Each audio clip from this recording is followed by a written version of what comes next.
Open your front door to reveal the face of the lock.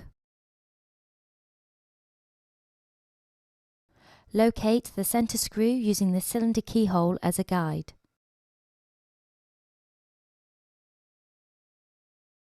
Measure from the screw center to the edge of the door.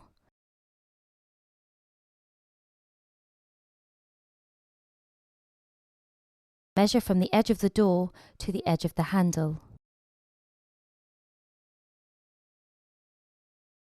Add the two measurements together to the nearest millimeter.